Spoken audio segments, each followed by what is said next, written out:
8:30, I'll call this morning's meeting to order. We'll move into the approval of agenda.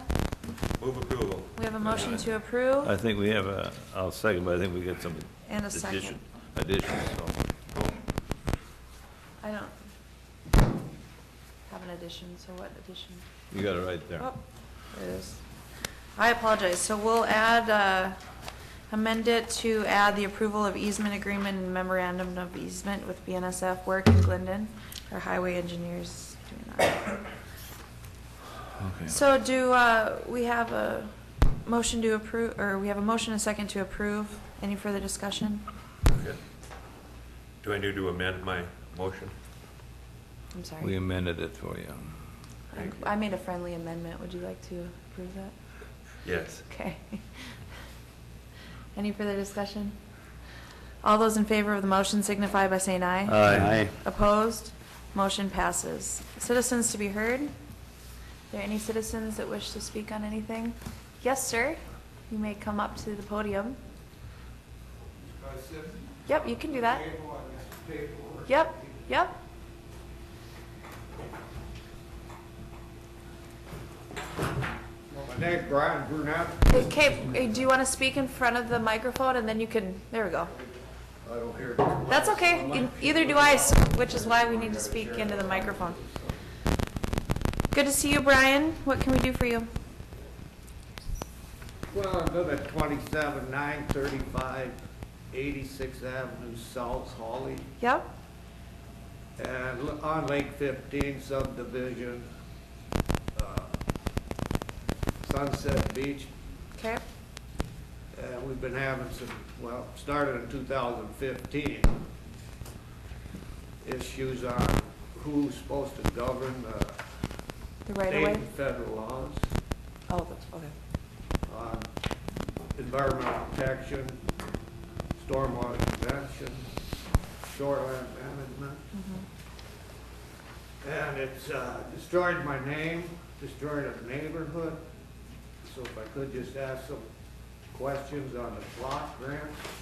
Okay, and just as a, I think it's fair for the board just to let them know that we've worked pretty consistently in discussion between our administration and our legal, Jenna Shamarja, in collaboration with the township, as well as you've worked with Bruce at the watershed. So this has been a discussion that we've had pretty considerable discussion on, but I just wanted to let them know that that's what we've done in the past. But feel free to. How much time do I have? Because, I mean, I'll just try to get to start with Yep. block grants and who's governing them. Okay, if we could keep it, around that 5-minute period, and then what we do typically is anything that you raise that we can't, address at this board at this time, I think then we can assign staff to follow up and see if we can't kind of work through that. Does that sound fair? Well, 5 minutes? Might be a little short, but Okay, we'll see what we can do. okay.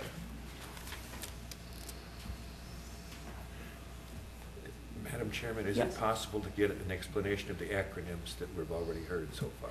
Right, the acronym, Commissioner Haney asked if we could explain some of the acronyms. So I think you said EPA, Environmental Protection Agency. Got that. What was the other one that you would reference? Natural resource block grant. Okay, he'll explain that. Said something about a plot. Or, no, about the law. What's the plot? The plot, I believe you're talking about the subdivision on Sunset Beach is what he was talking about. Okay, He's Would just- like to see a picture of the layout of the land or the sure. little boy.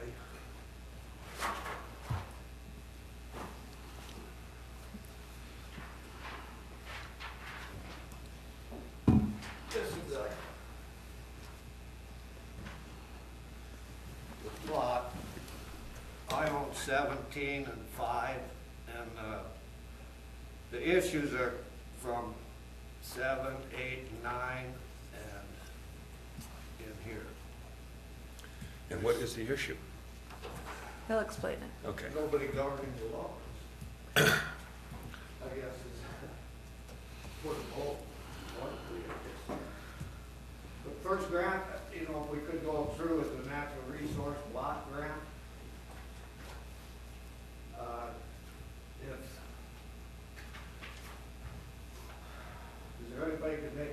copy, so I'm not sure if you all are familiar with these. Why don't you explain it all, and anything that you want to make copies of, we'll have staff do that so we can get that, just so Okay. we don't want to interrupt what you've got to say. Well, the shoreline management, who's takes care of that for the county? I believe you've worked with Tim Magnuson at the Planning and Zoning Office, and he's worked with you in some shoreline management issues, correct? Oh, who's he send his reports to on that and oversee? You've also worked with Brian Berg, who is his direct supervisor on that. As far as the commission, though, And then Brian reports to us. and that's to, Like, we work for all of well, I you, mean, I've got a printout of everybody's duties, okay? and, I mean, you're our district, Yep, correct? So, Brian, you give the information to Jenny? he reports to all of us, yes, and so we've all, I'm more aware of this issue because I am your district commissioner, but, that's how the reports come. A little confusion, I guess, you know, just on that issue. On the supervisory issue, or, Well, the shoreline management. okay, let's, Who's been educated on the laws and what programs do you, how many programs do you go every year, you know, I think you've worked a lot with Tim Magnuson on that, so you know that he's the main contact in terms of that, but he's certainly up to date for anything that's going on. I think, would you like to say what the problem is, and then we can maybe, well, there's absolutely nothing being done as far as governing these laws. well, I think, you know, and maybe Jenny can speak to this, but I think part of the problem was that some of the issues that were going on there were out of the purview of county right? I mean, it was kind of out of our hands. It was more a watershed and a township issue specifically. If you've got something else that came up, you know, I'd be happy to address that. Who's done what permitting process for under an acre building sites does the county use? The Planning and Zoning Office. No, what, in stormwater prevention, it laid out the total, how it's supposed to be done, Right. and nobody's doing it. Well, I believe that if are you speaking about yourself or somebody else's? Well, for anybody in this Right. county. I So guess. anybody I'm would- trying to speak for, that's our neighborhood, Right. and The so this town, doesn't happen to anybody right, the else. township also has the ability to approve permits, and then it goes to the Planning and Zoning Office. Well, you know, like shoreline management, on this block grant, we get 3,952,000. Mhm. And that basically, I would think, gives you the total jurisdiction for permitting, because the township has no permitting. The watershed has no permitting in private areas except for county ditches, as far as I understand. But I think part of the issue that you've raised in the past is that you've had problems with how the watershed has managed that right-of-way on the ditch, correct? No, it's not a right-of-way. It's our land. I'm going to defer to Brian on this. I think, Well, I'll just Madam keep Chair. going on, like the SSTS, who's responsible for that? you know, I'm not aware what that abbreviation is. Subsurface treatment sewage systems. We do have that ordinance, so that would be within the county purview, but it is for the incorporated areas. And we've discussed this before, your property is not within that area. There's a scope defined at the beginning of that ordinance, and it does not include where your property is located. So that does not apply to your property. Our county ordinance does not. So, you're getting 7.7 million, and all that stuff, yeah, $7,431,000. Are you This talking, is biennial, I think that's a statewide available amount, is it not? well, who does the financing on the block grants? You know, I don't have the, I don't know specifically what block grant you're talking about, and I know that that's not something that's earmarked specifically just for Clay County. Did you get that off like a DNR website? Well, this is the report, block grant report issue that you received for 2018 and 19. Madam Chair, I guess the only figure that I can relate to on the 3 million is the county program aid, which is a grant from the state of Minnesota, but that is for all of the programs that we are engaged in. And what our auditor office does is breaks that out by entities where it applies. Highway, law enforcement, the whole thing. The 7 million, I'm not familiar with what he's talking about, unless that would be highway funds that we're talking about here, but we're not receiving $7 million in block grants for Well, water the water protection. planning is 10,893. The WCA is 9,352. If you'd like to look at what this is, please. Sure, I'd be happy to. And what goes along with it, the laws to be followed for this money. Thank you.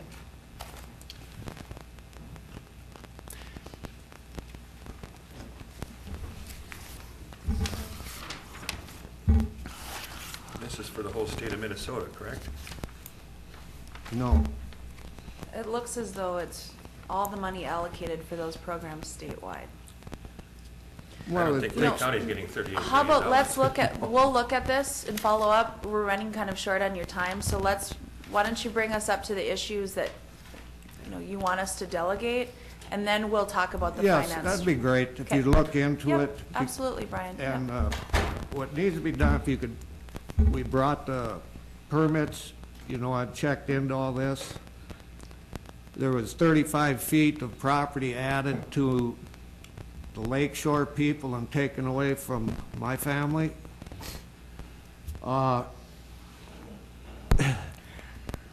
There's been the destruction on the natural resource has been just incredible. They clear cut this land, no oversight whatsoever. The permitting process, which is in the Stormwater Prevention Act, it starts with the Environmental Protection Act of 1972, put in by Richard Nixon. And this has been, you have some people that have been doing the permitting and for a long time, I believe Tim and You're right. Jasper has been, we have a sewer system that was approved for sale that is leaking like a sieve. It's supposed to be a holding tank. And I called 3 times in 2015 to inform them that the thing's filling up with groundwater.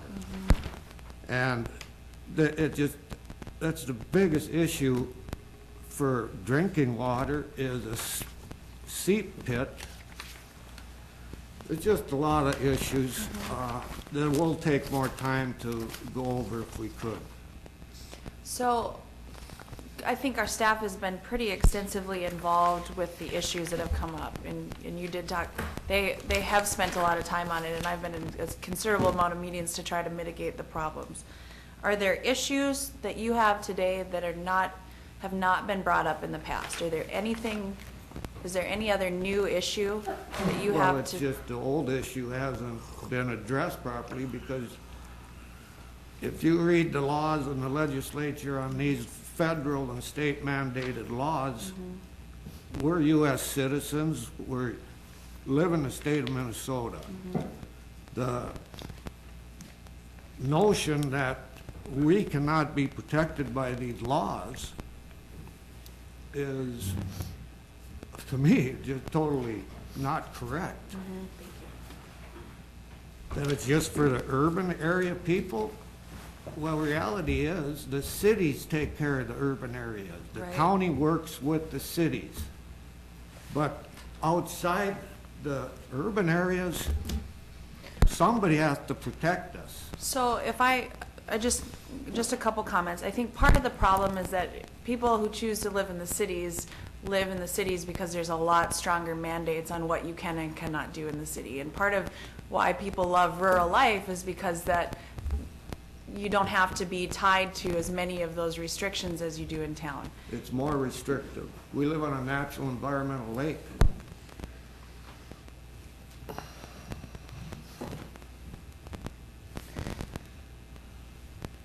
Thank you.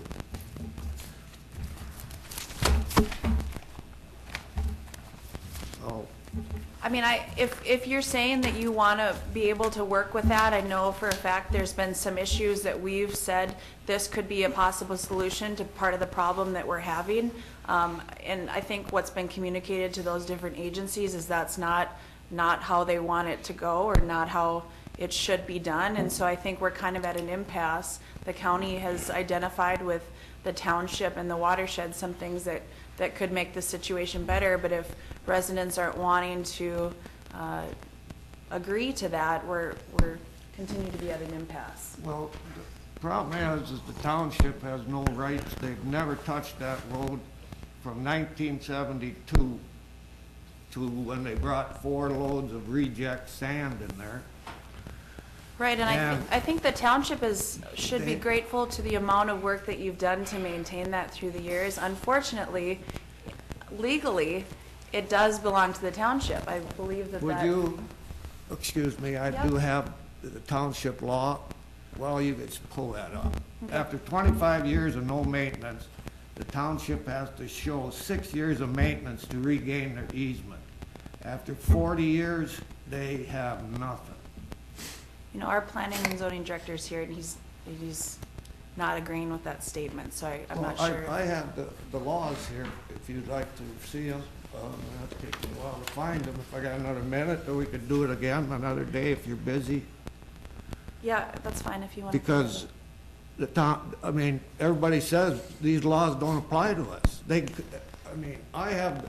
I bought $50,000 worth of equipment to maintain that road for all these years, along with the neighbors, throughout all these years. Again, you can show us that, but the township has the jurisdiction over what we do specifically on that. So, I mean, So really, no laws exist to us well, out no, there. I'm telling you, there are laws that exist, but they have to be within the proper jurisdiction, and this isn't the proper jurisdiction specifically for that. You haven't read the law, though, that I was I going to have present legal to you. representation here, and I've been in meetings. Do you know to about the where- township laws and regulations? Well, Mr. Burnett, if you feel that you have an issue with the township over ownership of some land, that is a legal issue between With you and the them? township. Okay, So there's nothing that the county's gonna be able to do to help you with any, discrepancy or disagreement that you have with the township in terms of land. That would be a private civil matter, and there could be law, and I haven't reviewed that body of law, but there could be law, but I'm guessing you're going to believe one thing and the township's going to believe a different thing. And the only way that's going to be settled is by a judge in court. okay. All right, I understand that. But now, does the township have to abide by county ordinance and state and federal law as to filling, cutting, grading, pushing water down the lower land? A township has to comply with federal law, yes, And the county, I would think, must do the same? yes. Thank you.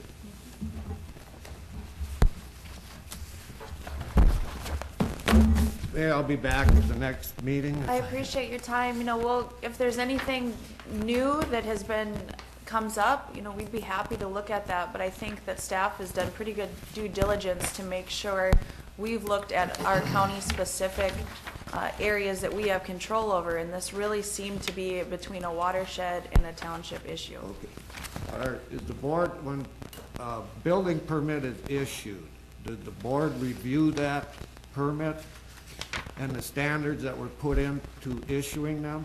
It depends on what type of permit it is. Just a single-family home, Not to, under an acre.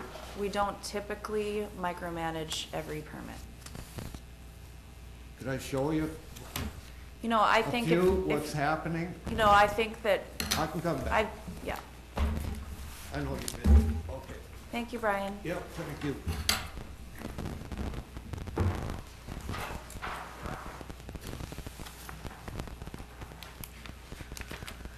right, we'll move into our 8:35 item, which is the adoption of resolution supporting the proposed Heartland Trail bonding bill. We gotta approve the bills too. Oh, I apologize. Before we do that quickly, we need to do the approval of payment and bills. So moved. We have a motion to approve Second. and a second. Any further discussion? All those in favor of the motion signify by saying aye. Aye. Opposed? Motion passes. Now, Brian. Good morning, Madam Chair and members of the commission. You have two members of the commission here that deal with Heartland Trail, Commissioner Gross and Commissioner Whalen, and they, through their meetings and things, have requested that the county pass a resolution in support of asking the state for bonding funds. So what you have before you is a resolution asking for the state of Minnesota to include $500,000 into their next bonding cycle for the consideration of development, further planning for the Heartland Trail. And I think they're asking for several counties to do that, correct? Yeah, well, several different jurisdictions, yeah, I call it. Yes. So I'd ask for approval of this resolution I'll move to 2018. approve resolution 2018-7. We have a motion Second. and a second. Any further discussion? All those in favor of the motion signify by saying aye. Aye. Opposed? Motion passes. Thank you, Madam Chair. All right, Kurt, we'll move into your department update. Kurt Cannon, our Veteran Service Officer. Good morning. Good morning. There's a sheet in front of you, just a little overview of 17, and just to go through some highlights. Big thing with our office is the volunteer hours. Staffing that from noon to 4:30, over 1,300 donated hours. Vets Court is taking off. It's my second year in that. We've probably got 5 to 7 members in the court now. The homeless, we were recognized as ending veteran homeless, meaning that they might be in a shelter still, but they have shelter They've been identified. identified, yes. So, and not saying that it won't happen, but at that one point in time, it was veteran homelessness was ended. So, Fantastic. yes. Got a couple vets that was awarded compensation for disabilities that continue to donate, which is a big deal to them, as far as 10% or 5% of their disability earnings. Trainings, we get the fall and spring conferences. We go to our national accreditation training. And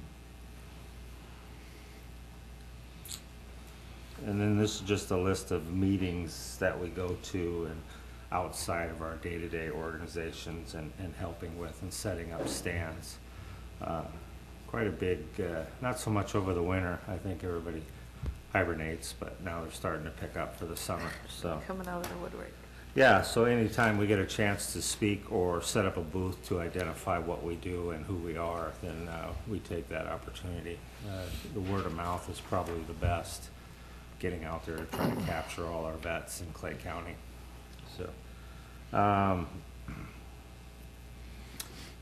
So you have that in front of you. Just a couple things to, you know, the job is wonderful, but it's not about the pay, it's about what we do and the reward we get from serving veterans. And we got a couple letters out of many that we get that I'd like to read and end the overview for us. So this is from a vet.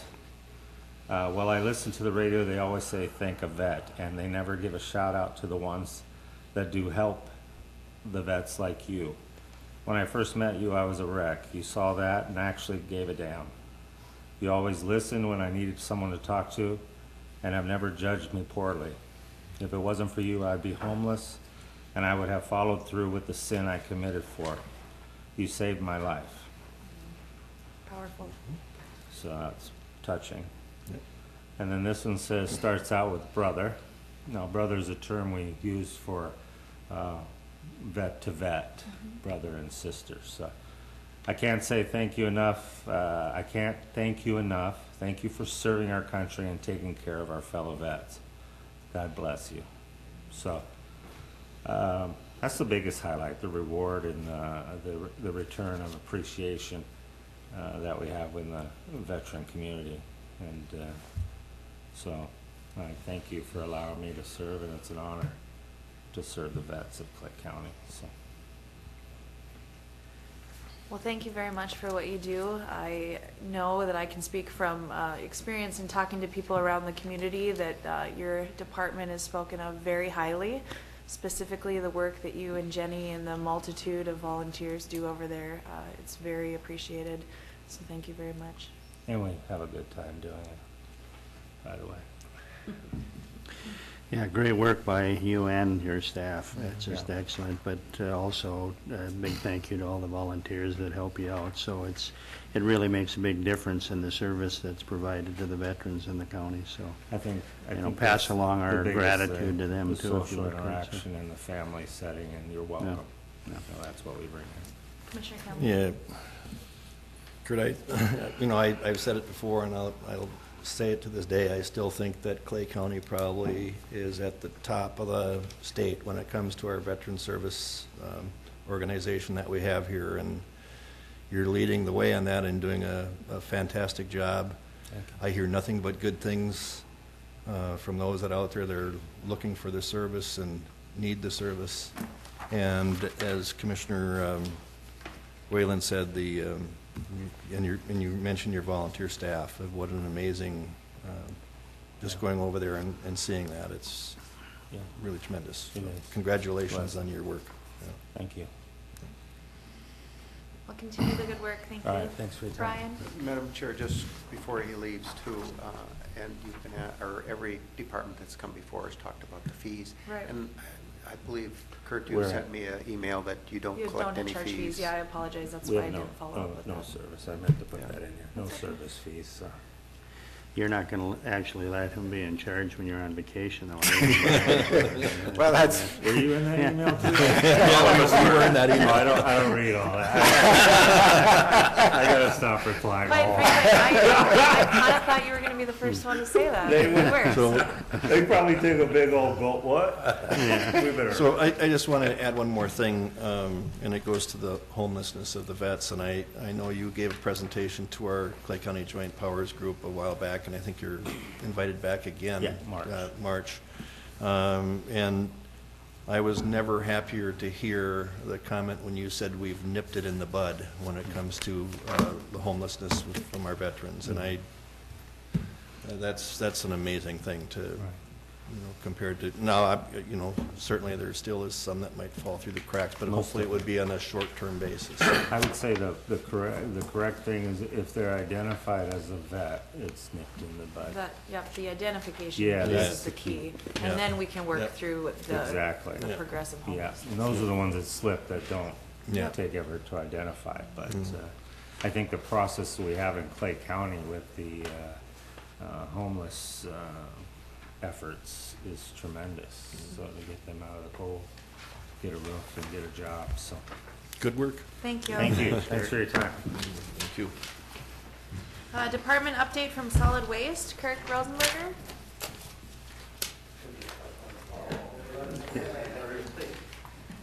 It's gonna be a tough one to follow, I'll tell you that. And I only got 15 Do minutes. you have any on- letters on garbage, or? No, I don't have letters on garbage, I have nothing on garbage. But I did bring a sack of stuff. Unfortunately, I understand I only have 15 minutes because you have a bid opening, so I won't be able to read all that information, so we'll have to do that at another meeting perhaps. Garbage continues to pick up, as they say, and it's moving in the right direction. What are we going to do here? I'm going to hand out some things that didn't get in the packet. This is just kind of an update of the recycling. And you can pass that around, Jim. Essentially the highlights from the recycling program are that we have 5 county sites, so we still have townships that we don't have the recycling sites on. But we hope to get some additional townships to be involved with it. We have electronic collections again this year, and household hazard waste collections, and Barnesville, Holly, Moorhead, and Hitterdall. It was very, very well received. Everybody came out and they did a really, really good job, so it was pretty good. We have electronics collection year-round in Moorhead, in the landfill. And last year, we took in about 250,000 pounds of electronics. I don't know where all this stuff is coming from, but it just keeps coming. We're starting to get some flat screen TVs in now, which is really pretty surprising to me, but we're getting more and more TVs all the time. We had waste sorts. We had 2 waste sorts this year at the transfer station, and that was pretty interesting. Next year, hopefully, we can get some more of the commissioners out there. I know that Frank was at one, and I think he's going to come. It's his favorite part of the whole Yeah, year. well, you know, and he felt pretty positive, I think, about it. The only positive thing was that it wasn't going to come back. Well, we were counting on it, but I guess we'll have to find somebody else. We also were out at the Clay County Fair this past year, and it went really, really well. I don't know what we can do. I hope we can get a little bit more exposure out there. We have pretty good location. We get some traffic through there, but it's not quite as good as what I'd like to have, and you know, we're looking to try and be a little more creative in that regard. We're also going to be at the STEAM show this year. That's going to be the first time that we've been out there, so that's a pretty positive thing. We're very excited about that as well. And then, as you see there, Grant gave the award this year to the Ace Moorhead for the Recycler of the Year. Ace Moorhead, they've been very, very, very good stewards in Clay County as far as the solid waste. They are doing collections of fluorescent bulbs, holiday bulbs. They are involved with trying to minimize the use of plastic bags, so they've been doing a lot of things. The other thing that we're going to be doing here as far as the recycling program is that we hope to institute what we call a master recycling program. And essentially what that's going to be, there's other counties around the state that are doing it. Shannon's going to be essentially, I think it's an 8-week program where people will pay a small tuition, and they will come in and listen to people talk, and they'll learn about solid waste issues. And at the end of the period, they have to serve a certain number of volunteer hours with us, and then what will happen is they'll become certified recyclers. So that's a program I'm pretty excited about, and I think it's going to be fairly well received. The next thing I'd like to just talk about very briefly is the household hazardous waste efforts, and that's another handout you all have.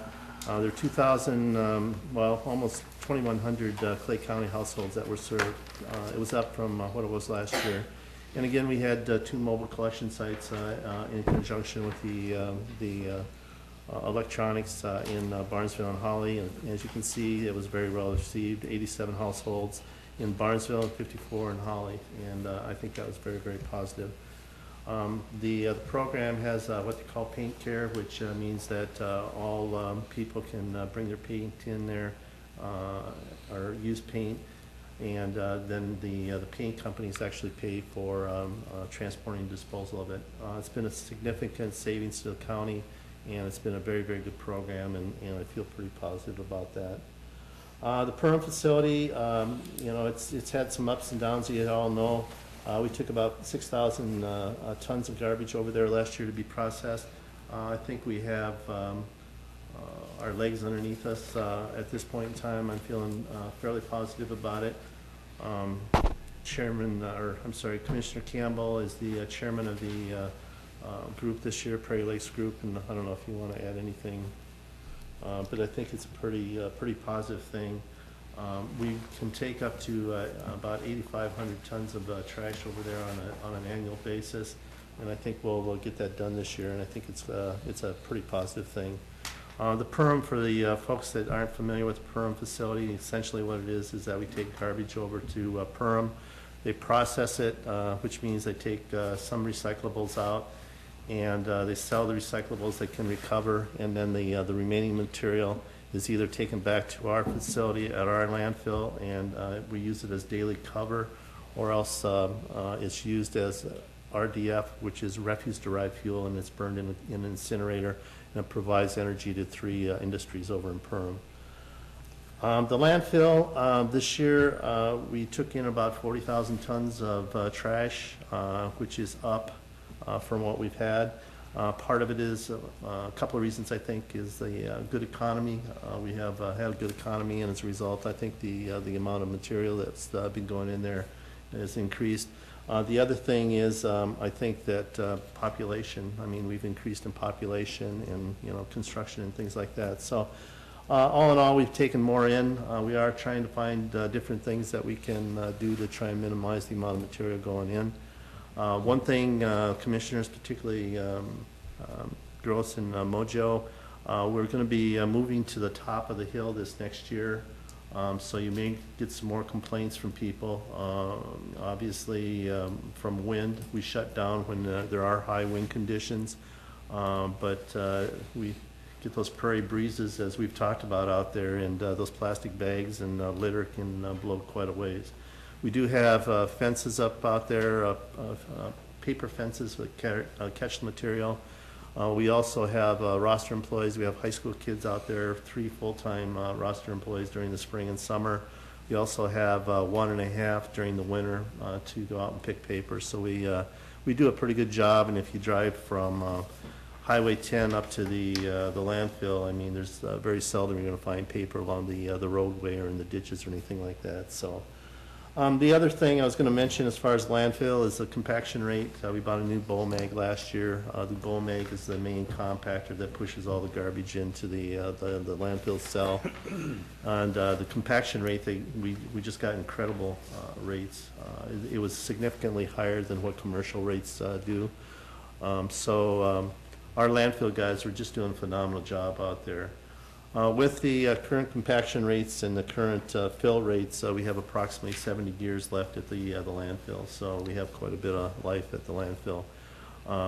I would, for what it's worth, and this is not my first rodeo, it's not my second rodeo either, but I would take the 70 years with a grain of salt. I would be somewhat more conservative than that. I would say maybe 35 years would be probably a better number to put your money on. So, but the long and short of it is we have quite a bit of room at the landfill, and with continued work that we do out there, we'll be in pretty good shape. The future, what's the future? Well, there's a couple things that we got going on. We only have about 2 or 3 things going on. We don't have nearly enough going on. We just recently received a couple of proposals, 2 proposals actually, to join the county in a single sort MRF, material recovery facility. And what that is taking the recyclables that are collected, process them, and then send them off to market. The 2 people that we received proposals from were DEMCON from the Twin Cities and Waste Management from the Twin Cities. They're both pretty interesting proposals. I think we'll get a really, really good project from it. But there's going to be a lot of room to work on that as well. The other thing that I was going to mention that we're involved with, this is with the city. And the city and the county have been involved with a transfer station and a raw materials facility. So we're trying to co-locate all those locations together. And as part of that, what we've done is, and the other thing we're really waiting for is we're just waiting for legislative funding. And if you don't think we haven't made any progress, I don't know if you've all seen this, but this is essentially all the specifications. So if you want to know what kind of bathroom tiles we're going to have in there, it's in here.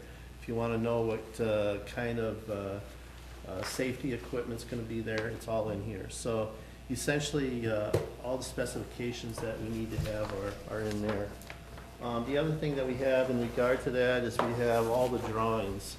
So if you want to know about the elevations of the anything, any of the rooms or the floors or the tipping floors or anything, I mean, we already have all that. We're all ready to go.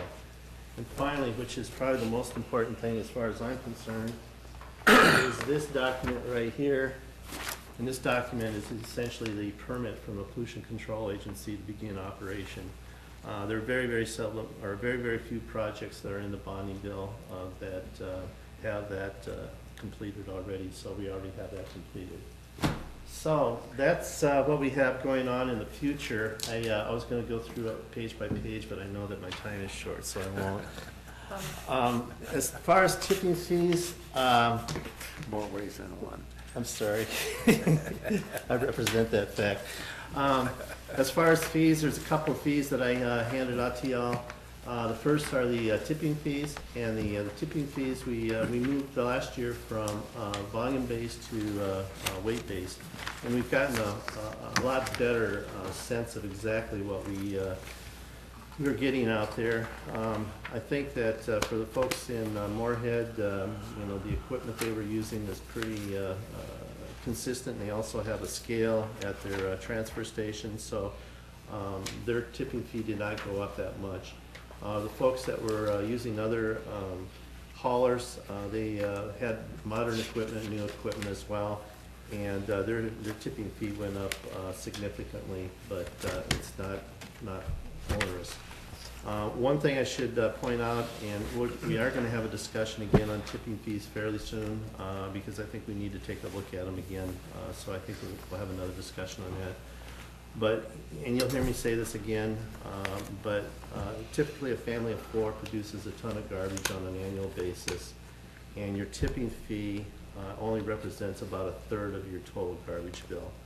And so if we raise the tipping fee by $5 a year, for example, a typical family of 4, that should only impact them by $5 on an annual basis. It's not that significant. I still think that garbage disposal is one of the better deals, rightfully or wrongly, that you get, because it does cost money to run landfills. And especially, it costs money on a smaller regional landfill like we have. And it's not even a regional landfill, it's a smaller landfill, and it costs more money. There's certain costs that we have to have, the monitoring cost and things like that. The other programs are of our... Kirk, before you move on to those, can you refresh us again what the township, we decided to do a host kickback for the township? Oh, I'm sorry, yeah, the host fee for the township basically was something that Commissioner Mojo proposed, was in lieu of taxes essentially, and it's I believe $5,000 a year. We may want to take a look at that again as well. As far as the other fees that we have a service fee, as we mentioned before, and Brian jabs me about this on a regular basis. Our budget is based on an enterprise fund, and it's much as the same as a business. It doesn't have anything directly connected to the overall budget of the county. We have our own budget, and it's funded by tipping fees and these service fees. These service fees, as you noticed on the information I passed out, have not been looked at since 2006, and that's something again we should look at. The tipping fees for the landfill, I know I mentioned in the Solid Waste Advisory Committee meeting, we came up short last year. We did not have enough money to fund it, but there were some significant purchases, primarily the Bowman. That was a $600,000 purchase. We've started a new program. This is based on both Commissioner Whalen and Campbell suggestion to have an internal service fund essentially. So we're paying X amount on an annual basis to help pay for some of these significant costs as we move forward. But we are going to have to look at the tipping fees at some point in time, and again, we are going to have to look at the service fees as well. So that's something that we will have to talk about. So with that, I hit it perfect, I think. Unless you guys have more questions and you'd like to have me come back on a weekly basis. You did hit it perfect, although we only had you scheduled for 10 minutes, but that's okay. I know. Good information. Colleen only told me I could talk 15. Commissioner Campbell? I do want to go back to one thing that we've had some discussions on at Prairie Lake Solid Waste, and and it has to do with when it comes to having to bypass material when there's plant shutdowns or what have you, and we've had a couple of counties that have been taking their waste to other sources. And we're working with primarily probably Becker County with the idea in mind, because I think they're taking a lot of their stuff over to Fargo right now, and we're thinking that it might allow us to get some more revenue at our landfill by having them come there. However, we have to, as always, we have to offset that with the life expectancy and that type of thing. So we're into negotiations with, actually we're in negotiations with both Becker and Otter Tail on that right now. So that could turn out to be a win-win for all three counties. And what helps us in that regard, I think, is the fact that by doing that, our landfill does become a regional. And if you look at any funding from MPCA, if you're not regional, you don't get funding. And so I think we have some good options there. And thank you for your working on that, Kirk. Commissioner Gross. Sometimes I kid about that recycling experience that I had, but it made me realize how much stuff is going through the garbage and stuff like that. And so I recycle more, and I can, and I'm not putting as much garbage out. So I think there's got to be a whole discussion going on. Okay, I'm not putting as much garbage out there, but my garbage rates is still the same. In the meantime, I'm hauling a whole bunch of stuff to the recycling center, and somewhere along the line, we've got to coordinate that. I'm not trying to take any money away from our garbage haulers, because we got a great one here, and I live in Dilworth, so we have a great one at Dilworth. But I'm not putting as many bags out there as I used to. Good. But my rates, right? But my rates are still the same, So I'm doing more of the work. So I think somewhere along the line, and I don't know how we're going to do it, but we've got to coordinate our garbage rates with our recycling rates and stuff like that. Do we? Yeah, Mr. Chairman, or Madam Chairman, sorry, Madam Chairman, Commissioner Gross. I agree with you. I mean, and there's a lot of communities, what they've done is they've gone to a weight-based collection as well. And so actually the individual garbage trucks have scales on them, and people pay according to what they throw away. So that's an option that could be looked at. Other options that could be looked at are some places have gone to like bag systems. So you buy X amount of bags, and then you're charged based on the amount of bags that you set out. So there's some different things that we can do to look at that, and I agree that's a positive thing. I'd be afraid to go to weight base, because you're going to find a lot more in the ditches then. So, Well, if I can add to Commissioner Gross, I know we've been talking a lot with the mayor of Dilworth, and I know there's no curbside single sort yet in Dilworth, and I've been encouraging the mayor to look into that, and I certainly understand where you've taken it on yourself, as we hope all residents have, to separate it and haul it, because that's your only choice. And Moorhead now is fortunate to have the single sort. Right. So you just put it right out on the curb, and the labor is taken care of. But I think the goal is it'd be nice to see all of our municipalities at some point have that same option. well, I think so too, because I think we would encourage recycling more. Yeah. I mean, as long as I'm paying the same garbage rate, Right. what's my incentive to recycle, other than knowing that it's filling up the landfill? Madam Chair, there's just one thing on that, and we have had a couple of the haulers that have come and talked to us about single sort collection in some of these smaller communities. One of the things that folks need to understand with the single sort, there are some expenses involved with that. These containers are a fairly significant expense. There is a grant program, and we've reached out to several folks with a PCA to help fund these containers. And Well, Moorhead got a significant. Yeah, we helped them get about $260,000 for helping getting those containers. And that grant program is currently open, and we've talked to several of the haulers about that to try and to help defray some of those costs. So, but yeah, I think that's a discussion we need to have a little bit more. Anything else? Good work, Kirk. Thank you very much. much. All right, we'll see you again. Thank you. Because we have a bid opening at 9:15, or we were supposed to, if we don't mind doing the correctional update after the bid opening, is that okay? Sure. Okay, all right, so, Dave, we'll go ahead with that State Aid Highway 9 paving project bid opening.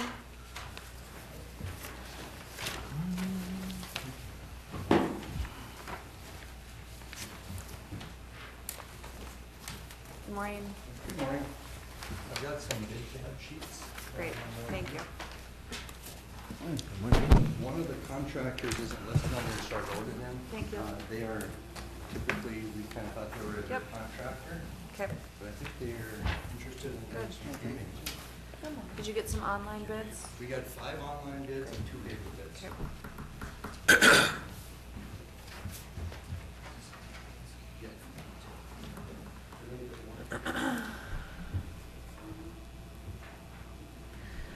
All right, so we do have an engineer's estimate of $2,401,186.05 as a baseline. That's correct, yeah. So this is for the bituminous paving on County Road 9. We graded this one 2 years ago. With the dollars we had, it had to sit for a couple years until we could basically fill up our coffers, I guess, to finish the paving on this one. So we applied dust control on it for 2 years, and it's held up really good. We did put the base 1 stabilizer on the top 4 inches of gravel, so it's ready for some asphalt paving now. Like I said, we did get 5 electronic bids. They're time sensitive with the software, the bid vault software that we use. So what Lee will do is, looks like he's got that opened up, so I'll take a look and make sure it's got the bid bond, which has to be required as either part of this or sent to us. And I believe one of the electronic bids did send us their bid bond, so we, it appears like most of those things are all in order, but Okay. if you're ready, All I'll right. get Are started. there any Ready. addendums to this one? No addendums. First electronic bidder that we have is R.J. Zavril and Sons Incorporated. Looks like the bid is complete. Bid bond is, was sent to us in a hard copy. Okay. Bid amount is $1,802,450,000.32. $1,802,450,000.32. Our next electronic bid is from Central Specialties, and they do have a bid bond present here. Their bid is $2,093,688.89. $2,093,688.89. It does put them in order, I guess, so normally we read them more random, but That's fine. appears like it's going in numerical order. Our third bidder is Mark Sand and Gravel. They do also have bid bond, looks like present here. Their bid is $2,133,793.68. $2,133,793.68. Fourth online bidder is Knife River Materials. Their bid bond is present, and their bid is $2,146,221.98. $2,146,221.98. And the last online bidder is Dunick Incorporated. Their bid bond is also present, and their bid is $2,686,056.32. $2,686,056.32. Okay, so that's 5 onlines. And our first paper copy we have is Border States Paving. Looks like their bid bond is present, 5%.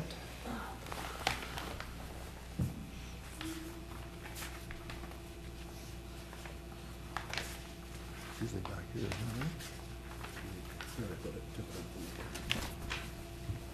Their bid is $2,234,440.72.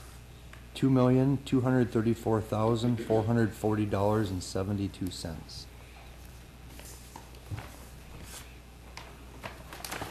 And our last bidder is from Northern Improvement. Bid bond here at 5%.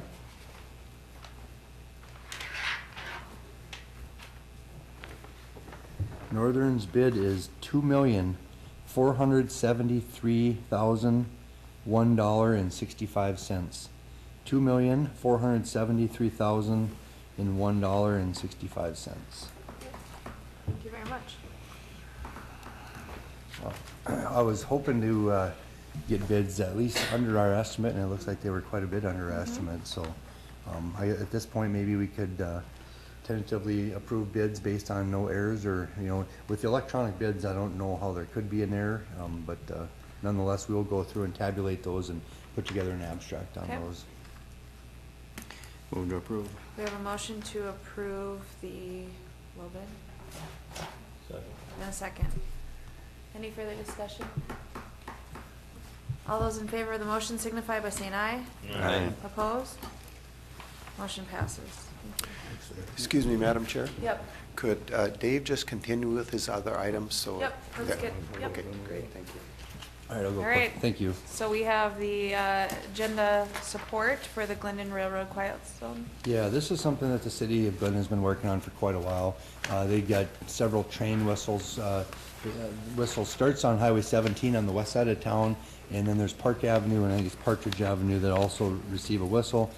They're working with a consultant to put together the infrastructure and all the other approvals from the railroad and the Federal Railway Association for this quiet zone. And what they just need is a letter of support from the county. There's no dollars, there's no financial commitment on our part. Some of the improvements needed are planned for construction this summer with our project, but it is on a column that's 100% funded by the city of Glendon. What are the board's wishes? I'll move to approve the We have a support. motion to approve Second. and a second. Any further discussion? All those in favor of the motion signify by saying aye. Aye. Opposed? Motion passes. And then we have your agenda addition. Correct. So this came in late last week, and it's an easement agreement and a memorandum of easement for the railroad. They have an awful lot of forms. Last week when I was here, the board did approve a construction and maintenance agreement with the railroad for our project in Glendon, and that is what you need permission just to work in their property. Now we also have an easement form that we need because we're placing things, whether it be the railroad crossing material itself is going to be replaced. There's going to be some new gates. There's going to be some sidewalk, pedestrian facilities added to our project. So this long, complicated easement form is for that reason, I guess. It's actually the easement we need. We did get temporary easements from every other landowner along the project, so this is real similar to those other, these would be a permanent easement. It wouldn't be like the temporary ones, but I believe there is a easement agreement and a memorandum of easement needed Okay. for the project. What would the board like to do? I'll move approval of the easement agreement and the memorandum of easement. We have a motion to approve the easement agreement and the MOU. Second. And a second. Any further discussion? All those in favor of the motion signify by saying aye. Aye. Opposed? Motion passes. Great, thank you very much. Just real briefly, if I Yep, can. Commissioner Campbell. Dave, I had an opportunity to visit recently with a township supervisor from Oakport, and it's in regards to that extension of 15th Avenue east of 34th Street. Sure. And he told me that they've put a significant amount of new gravel on there recently, and I drove by and saw it. I didn't drive on it. But I'm wondering if you've ever had discussions with those folks about that base one material. Yep, we did meet with, Frank, were you at the last meeting we had? The city of Dilworth and the two townships, Moorhead Township and Oakport, and I met, they met separately last summer. We met again this fall, and we did an application for a local road improvement Right, grant was right, submitted. right. We did, and I'll just, if I could have just 30 seconds on that, I'll share. They were not successful, which was really hoping they would, because I think with the growth and the traffic in that area, it would really help them out. We try Our- again. Our plan was to get together again now this spring, and I think what we need to do is, at a very minimum, put chloride out there, and possibly put some stabilizer out there as well, so that investment that they placed on the road doesn't all blow away in the wind every time you drive over it, so. Discussions are planned for, I would guess, probably in the next month or so.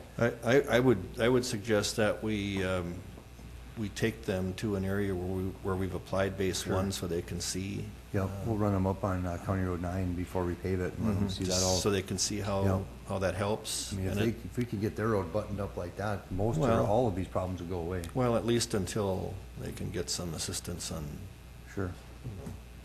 the alternative, which is expensive. Good point. Thank you. Yeah. Did everybody get a copy of the information I passed out with regard to that local road? As you can see, there was over 200 applications statewide that were submitted. Different areas were state aid cities like Moorhead, counties, small cities like Sabin and Hawley, and then townships. Of the county section, there was 86 applicants. There's 9 of them that were chosen for a total grant of $8 million, and we were awarded $450,000 for mill and overlay by Downer, between Downer and I-94, and I just think that's such a nice little boost to our, we are gonna talk at our highway committee today, have our first round of our 5-year construction plan, as we roll that out and eventually bring that back to this board, but it's nice being able to add some additional dollars to our program. That's great, Well, considering. I think there's another almost 600,000 today, too. Oh, absolutely there is, yeah. Yeah, Yep, there that's is. right. And our gas tax, our annual allotment from the gas taxes went up 500,000 from last year to this year, so it was a really nice boost. It's good to have that project on there, 'cause those real depressions have really gotten Yeah, so we bad. got a safety issue out there, we wanna Yep. get that thing, Yep, put back together the way it belongs. thank you. Good work on those grants. All right, we'll make a, did you say something? I just told them good work on getting that grant stuff. We'll move into the update on correctional facility and the law enforcement center. Thank you for your patience on this. And Madam Chair, it's going to take just a couple of minutes to Okay. get the architect on the phone, so if you guys want to take a minute. Let's or so, take that'd be great. like a 3-minute break. Ready to go. We do have a conference call dialed in. Klein McCarthy is on the phone. If you'd like to introduce yourself. Yeah, hi, this is Matthew Keenan with Klein McCarthy Architects, and we've got Danielle Reed here as well. Good morning. Morning. Thank you for joining on this. Are you headed off? All right. All right. Well, what I've got here today, I think the last few times Nick has been here and giving you some updates, he's kind of giving you some drone footage of the site. We've actually kind of moved to a point in the project where we're primarily inside the buildings now. The drone footage really doesn't show a whole lot, plus drones don't work particularly well when it's blowing 30 miles an hour and 10 below. So what we've got today is some photos of the inside of the building, just kind of showing you where we sit with things, buildings I should say, and then a brief schedule update I'll go through at the end. So first photo I've got up here is the main housing pod of the jail. This is inside, sort of towards the south end of the jail. As you can see here, since the last time we've been here to update you, all of the jail cells have arrived and been placed in the building. That process went really well, went basically almost exactly as planned. It was about a 2-week process to get those trucked up here, brought inside the building and put in place. So you can kind of see there, this is looking south into what is the work release pod. And you can kind of see the full doors on your typical jail cell, and then there's some there with partial doors. Those are your shower areas, actually. So now we go through basically what was that huge big open box on the south end of the building. Now got smaller with the cells. Now we're going to start subdividing that into a bunch of smaller day rooms. So work is progressing quickly and all that. This is a shot of the female housing pod, just sort of to the northwest corner of area A of the building, we call it. You can kind of see here, same thing, more cells, but up above this, right at the top of the picture here, this is some framing we put in place now for the skylights. So that's how we'll be getting daylight into all the day rooms. And then up above the cells, That's some framing we put in place now that actually creates a secure perimeter. So there'll be security mesh up there that prevents anyone from breaking through the drywall or whatever, and anyone escaping, keeps them out of the chases behind. So what you see in the middle here is our temporary heat still going up through a skylight. So feel free to stop me with any questions if you have. This is kind of just a shot on the ground, kind of in the same area. Actually shows the big glass that'll actually be looking from where the control center is, where you'll have workers out side of the day rooms. They'll have all that. That's a big glass frame, glass window that looks into one of the housing pods. Masons are now going through and laying up block and building the walls around it. As I said, we're starting to subdivide all those areas, so there's a lot of walls that have to go up now to divide those areas up. They're going up quickly, but. And then behind, the big thing with all these cells, essentially you have to create almost like a 70-foot house for everyone, 70 square foot house. So each and every one of those cells, of course, we got to hook up electrical, plumbing, heating. So in the chases, in the area right behind each of those cells, we have to go through and install miles of plumbing, miles of wiring, and all the ductwork and everything. So out in the front of the cells, it looks like there's not a lot going on now, but there is just tons of work going on behind them with all the different trades. And then all those things, of course, have to be electronically controlled to the control stations out front. So there's a number of guys working in these chases behind the cells every day, and will be for the next 2 months probably. More ductwork and stuff like that kind of going on throughout the building. Again, the bulk of that's really going on in the cell, behind the cells themselves. This is actually in the, what do you call that, Matt? I call it the gym, I guess. It's the Indoor-outdoor recreation room. Yeah. So those are like mechanical louvers you see there that'll allow fresh air to come into the area for them when they're in there. Again, just more shots of the cells. These areas, as we kind of move into the ductwork and the electrical being done, it's really almost at a point of being ready for paint now. So we'll throw paint on the front of the cells like this, and then drop ceilings in, and we're moving towards finishes really in a lot of this. So another shot, just kind of looking up into the skylight. This is the I guess the mental health area. Here we've actually gotten the sheetrock and mesh up above the cells, creating that secure perimeter, and now we've framed down the ceiling that also comes down. So all that work overhead needs to be done so that we can put in the mezzanines, because they're 2 stories and we have to build that. Once we put the mezzanine in, it gets very difficult to work overhead. So questions? I just want to comment that when you talk about that chase, I think if you talk to Joe, I think he's just excited as can be about when you see all that work that's behind there, but the ability to gain access to work on that. That's something our current facility certainly doesn't have. And it's going to be a major maintenance boost even to have that set up. Yeah, so the way they've designed it, it allows him to bring in his tools and everything without going and interacting with the inmates. He can actually do all his work and not have to worry about that. So. And Madam Chair, and Matt and Danielle are on the line. Matt is the basic architect for the correctional facility, and I thought you were moving into the law enforcement. Maybe Matt would have something? Yeah, go ahead. Matt, do you have any additional information to add on the law enforcement center? You know, as far as the correctional center goes, you know, I think things are really moving ahead pretty well. I think the next big milestone will be getting those mezzanines and some of the steel structure in, and then you really get kind of a final feel in the rest of the frames on kind of how all the rooms lay out. So it's kind of an exciting time, but as far as things are going, I think on our end too, things are going really well, and we're really pleased with where things are, where they're at right now. So no major things right now to bring up, but you know, just keep moving ahead, and it's a nice project. Thank you. I'll move on to the law enforcement center then, just some photos on that. I'm sure if you've driven by or taken a look at things, you've kind of noticed that the bulk of the brick veneer is in place at this point. We're down to like probably the last eighth, one corner of the front of the building yet to do. So this is a look at the south elevation of the building. The brick is up. It still needs to be washed with an acid in the spring, which will kind of make a more consistent look in some of the mortar and things. But we've got the windows in place, and the bulk of the building. This shot was from I think late last week. We're probably starting in on some of these last few windows now this week.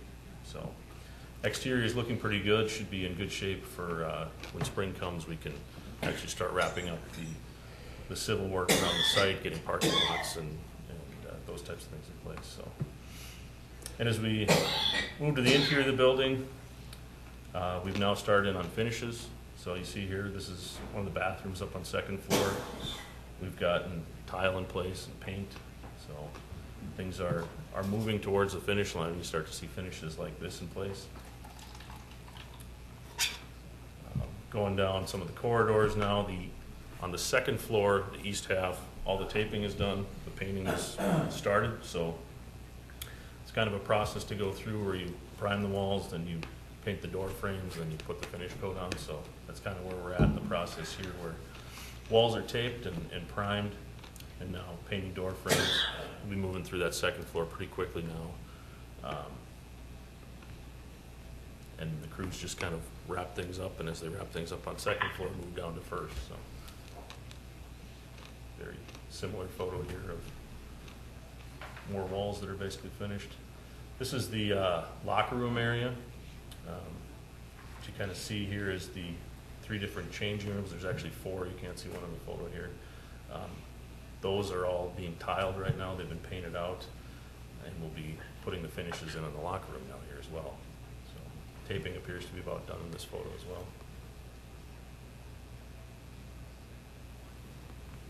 More of the same. This is the garage or vehicle garage in the north end of the building.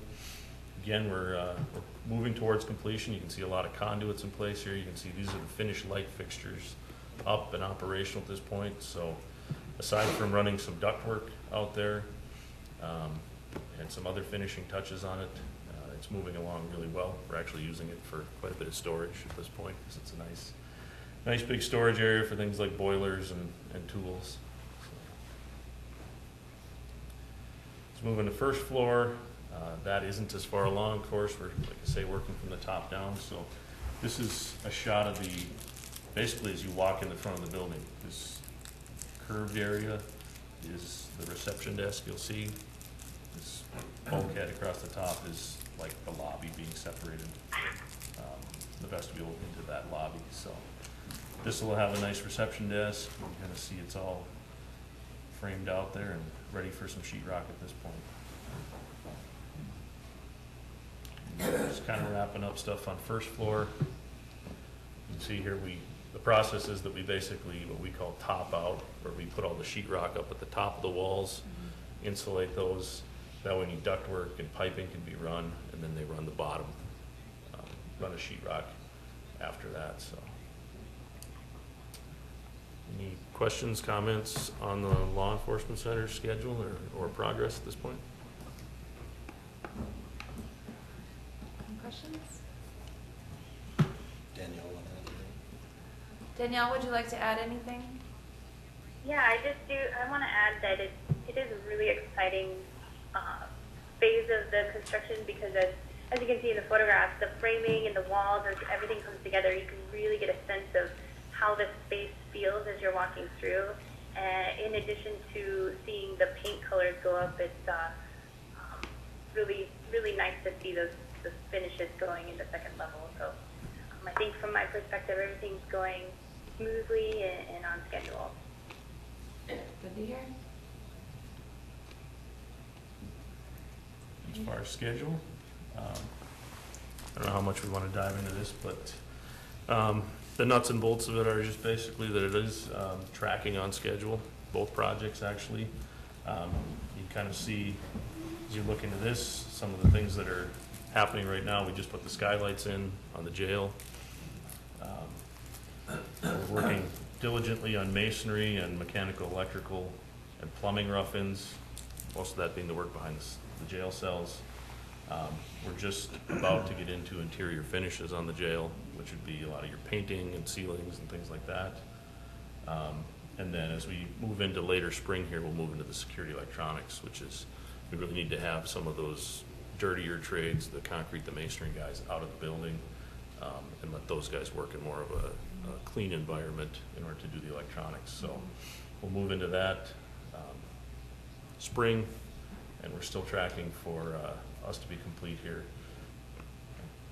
Can't read that exactly, but I think it's sometime in June or July here. And then letting the county take over, oh, that moves fast, and have their occupancy, which means turnover and starting phase 2 in like September. So, law enforcement center, that really too is tracking very well. We're moving in, kind of see the first items here left, a little bit of masonry, that's just a little bit of brick on the front. The glazing, that's the windows that are chasing right behind that. We've got some metal panels that are just a metal look finish to the exterior of the building. Those will be primarily at the front entry. Our interior framing and drywall is ongoing, as you saw in the photos, and tracking towards wrapping up here pretty close to end of February or early March. And then really just focusing on the rest of the finishes after that. So the flooring, the ceilings, things like that are going to be progressing much more now in the next couple weeks. So things are tracking well. We're looking at furniture going in there in June and owner moving in July, so that'll be here before we know it. Yes. You guys are doing great work. Thank you very much. It's Thank also you. great to see that as we are tracking, we are not tracking to extend those lines, so I appreciate Yep. your diligence on that as well. Anything else? Hey, Commissioner Campbell? Ben and Brian, I sent a communication off to the president of the NBA late last week in regards to, I guess, as we know, they were very helpful in our work on the sales tax for this facility, and I sent a communication asking them if they had interest in seeing the progress that's being done, and he replied to me that there would be overwhelming interest. And so I think we're going to be looking at the first week of March. And Brian, I think that we could be seeing numbers, significant numbers, so we might have to do that. Set up a few of them. Set up a few of them, and it might even be with that later in the day might even be better, where we maybe will limit the interruptions too that go on, and maybe we could schedule where some are seeing the LEC and some the jail, and then crisscross. But just so you know, that might be a significant tour thing coming up. And Brian, I did tell him that I said that you would follow up with him and help with those plans. So that was Mr. Hunstead. So I think they were a significant influence and help on this, and we owe it to them to We'll be happy to show get a them tour. the facility. Just so you can let Nick know that we're probably looking the first week of March for that. Okay. Thank you. Anything else? Very good. Thank you very much. Thank you. All right, we will move into the presentation of the West Central Regional Juvenile Center. Thanks, folks. Danielle will Yeah. get back to you in a few minutes, okay?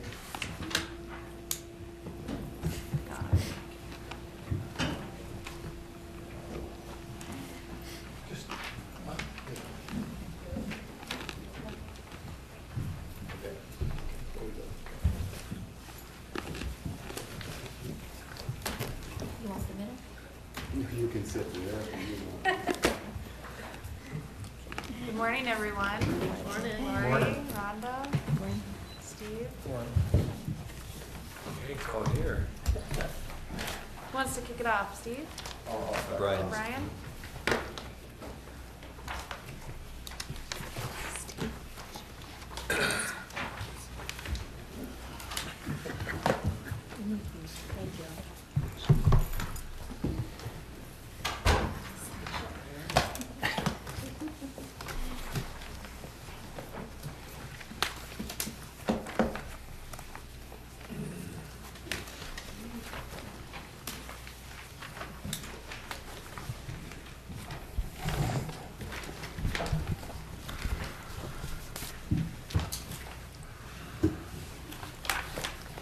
Brian, I'll kick it off. Okay. Pass it down. No, they already got that. You got, okay. Well, good morning, Madam Chair, again, and members of the commission. This is kind of an interesting topic that we're going to talk about today, and it's the juvenile center, the detention center. And there's really two projects in front of you that we're going to talk about today. And again, we're not asking for any action. We're asking for, this is just for information's sake. But when I say it's kind of an interesting project, I sincerely mean that, because we've been talking in Clay County, and the advisory board and the two commissioners that are on the advisory board have been talking about an expansion at the juvenile center for a long time. And also, this board formed a out-of-home placement committee that started talking and have been talking for, a couple of years now, probably, in regards to, we started out with a transition home and looking at that, and then we, as this has progressed, we looked at what we could do on our campus. So, and I'll back up just a little bit. The out-of-home placement committee, where it was Commissioner Mojo and Commissioner Gross on it. The advisory board, Commissioner Whalen and Commissioner Campbell were on it. And then the campus improvement committee, Commissioner Gross and Commissioner Haney were on it. So all five of you have been involved in different aspects of this, and as it should be, none of you really came together. We have given reports at this board together, but today kind of accumulates all of the information that you have worked with in regards to this. And it's kind of the same with the staff. We've had many people involved in this. Four of them are sitting at this table, and Jenny is sitting over at the legal table over there, and she's just been really instrumental in putting this all together. So we're talking about an 11-county project plus another project that just involves Clay County. And so I guess we're here today to just kind of, and I shouldn't leave out two other groups that were in it, the architect, which is Burns and Associates, and then you heard from construction engineers, and Ben is still here to answer any questions this morning. So there's lots of things that have gone on with this, and it's a pretty substantial project. And it's, as I stated, it's two projects. Clay County owns one of them solely, and that's the non-secure. And you have information in front of you, and you've got two spreadsheets that Steve and Lori have put together, and with input from Rhonda and things. So, and the one is a non-secure, and I'm not going to go into the details of it. That's why they're here, but I will hit the 10,000 feet level. And if you have the non-secure in front of you, you will see a figure down at the bottom of $3.182 million for the non-secure portion. That's construction engineers' part. They've been working with the architect and giving you their best estimate. I won't even say guess, but their best estimate. This hasn't gone to bid yet, but they're giving you your best estimate of what the county share is going to cost for the non-secure. That is solely ours. And that $3.182 million will show up later on. And then if you turn to the second page, which I think is very relevant, Steve has been asked to put together a budget and for 2019. Now, I've written 2020 on top of that because what we were talking about is a full year. 2019 will be a transition year, just like we've seen with the correctional facility. So, and there's still some adjustments there, and this of course is a budget, is a guesstimate of revenue and expenditures going into the future. But particularly I want to point out here that if you go to the very top line on this, this is part of your revenues, and it's under board and care of juveniles, and it says Clay County on it. And there's a figure over on the right side under that 2019 or 2020 column, whatever you prefer to look at it as, at $1.253 million. Now, that is a figure that comes from Rhonda and her estimate that she is based on a snapshot view of her clientele at a given date. And, you know, that can vary, and we know that. But with a snapshot, she feels that's the revenue that she would probably transfer over to the juvenile center, the non-secure unit. And this is really substantial. You see, it's a huge jump. And that's because with the proper programming, she is going to keep these children, or these youths, I'll call them, in county rather than shipping out to other program areas around the state. That's really substantial. I mean, you're looking at almost an $800,000 increase in programming. And I guess I'm going to look over at Jenny Shmaraja here, and we were visiting this week about this, and she started telling me about 2 or 3 cases she said that she had in court this last week, and the kids were saying they want to stay in Clay County because their friends are here, their parents are there, their relatives are here, the programming, if that could be here so they could continue on the continuity. And that's kind of what we wanted to do with the transition home as we talked about that. So this is pretty exciting that this would be available to keep people in-house on it. So, and then of course, you'll see a figure that does, increase quite a bit, and that's board and care of juveniles, and that's outside revenue, because this will be a place that, with the programming, we feel strongly that other counties are going to send youth there as well. And then if you just drop down below that, I've highlighted the principal and interest payment. And Lori worked on that, looking at a bond schedule, looking at the amount of borrowing that we would need to do. So the point being is, and I'm going to jump back to another figure. The point being is Steve has put together a budget here as an incorporated the principal and interest payment within that budget. And I'm going to direct you up to line 5, up on the top again. You will see inter-fund transfers. Now, every year you use county general funds to pay for this juvenile center, this non-secure. And you'll see under 2017 budget, it was $296,000 of general dollars. 2018 is $298,000. And in his projection of 2019 and 20, there was a fee of $269,000. I think that's substantial because we're actually projecting to lower the amount of general fund dollars that will go into the non-secure. So can we put that in blood and say that's the way it's going to be? No, this is a best guess. And these people have worked in this for quite a while. I really put a lot of faith in their figures that they put forward. And then if you go to page 3, that's what Lori put together, reference the juvenile detention bond. And you'll see a secure and non-secure. We're talking about the center column there, non-secure. And that's at a rate of 3.42 interest rate. These will be jail bonds that we can fund this under.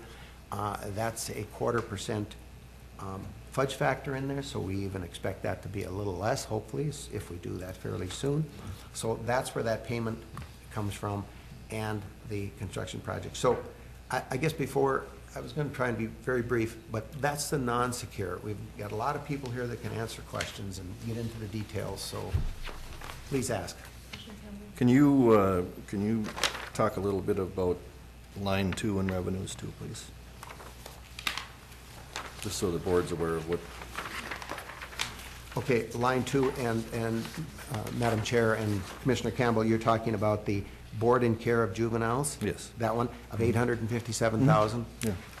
If I don't mind, I would like to defer to Rhonda, because she's the one that's been communicating with the other counties. I can answer that, but I think she's just really. Yeah, I think it's important that they know that with this expansion is going to come opportunities for outside revenue. Absolutely. So.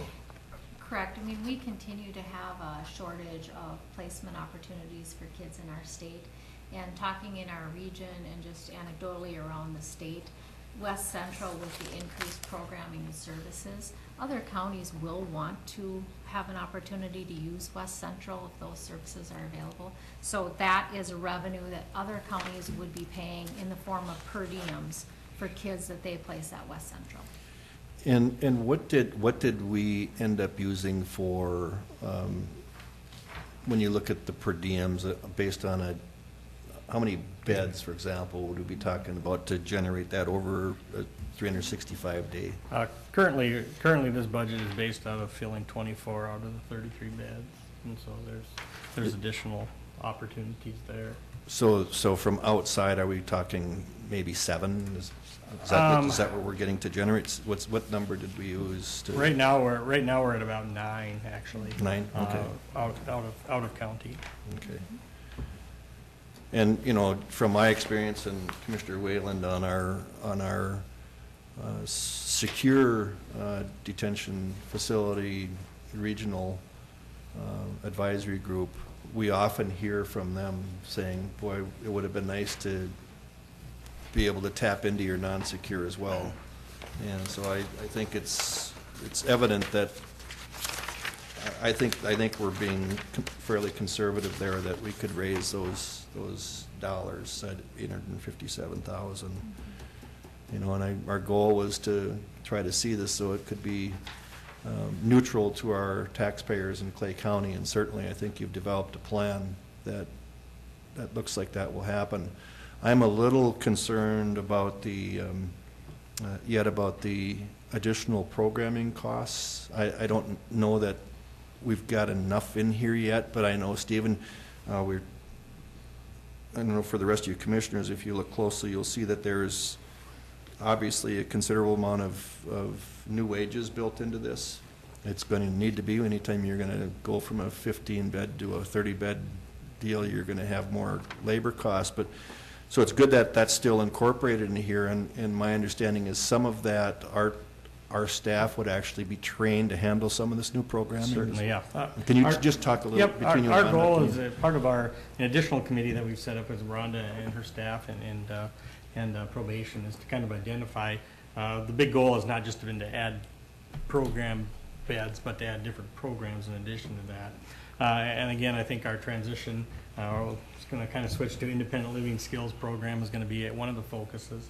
I think treatment, chemical dependency issues, mental health issues are certain other areas that we're focusing on, and we've really taken that directive from our social services and our probation departments based on their needs.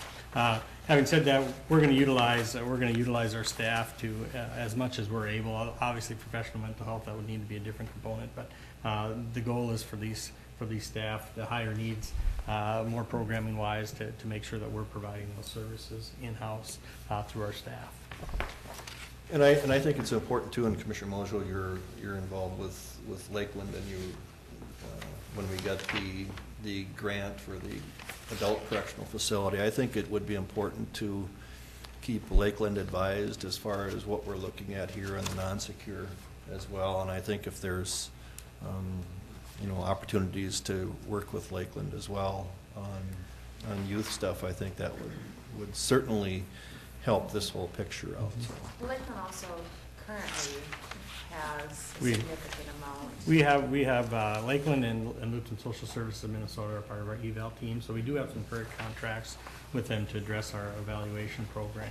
So I just don't know. If it, And I think, just to clarify, the grant that we received from Lakeland was going to be in partnership between the correctional facility and juvenile already, right? I mean, there was also going to be some shared usage with that. Yeah, that was the plan with the initial budgeting. I think with the timing of the correctional facility becoming operational and this becoming operational will probably be the amount of funds that they allocated will likely just go to the correctional project.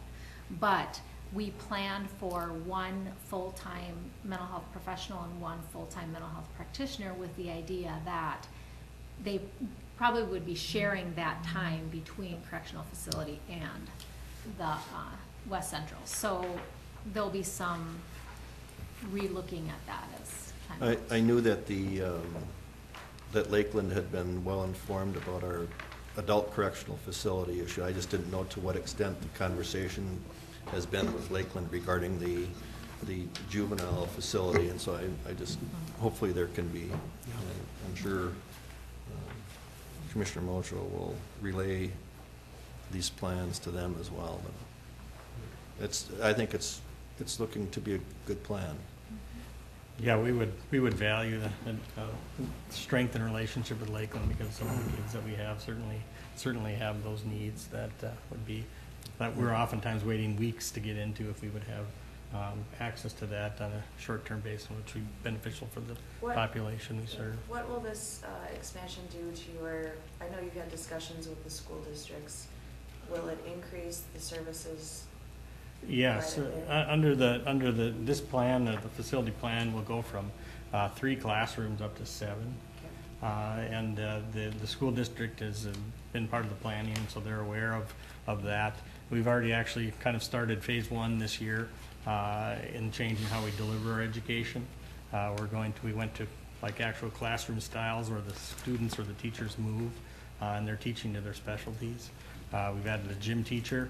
And so there's actually, we now have an 8-period day. It starts at 8 o'clock and goes up to 4:30.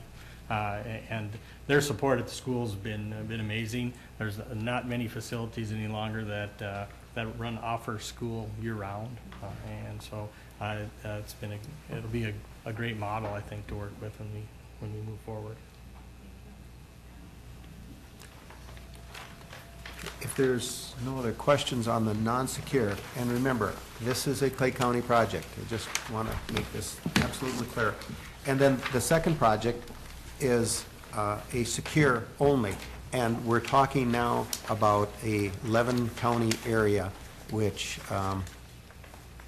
Clay County is, of course, the host facility for this. And we utilize approximately, right currently, about a third. 37%. 37% of the facility. So as we go through this, I guess just keep that in mind, that it is a consortium. And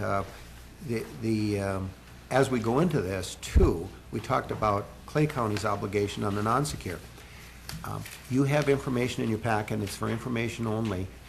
It's item number 10, and that is a contract that all 11 counties have now signed, include yourselves, for a 20-year commitment to the secure unit, which is just, I mean, it's unbelievable that you can get 11 counties to sign on for a 20-year commitment to help pay for this facility and for programming. It is now their juvenile center, detention center for this region. So it speaks well of the community and of going forward. So same layout here. If you look at the front page of the secure only, the price that Construction Engineers is estimating is around $6.365 million for this project. That is up slightly from what we were talking about 4 to 5 to 6 months ago, but we're in much more detailed of the plan, and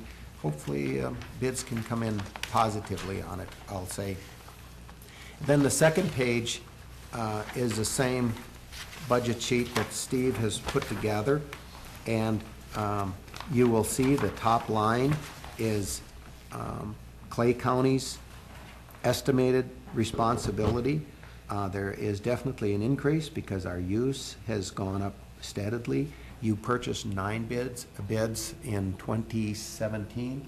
You are now purchasing 10 beds in 2018.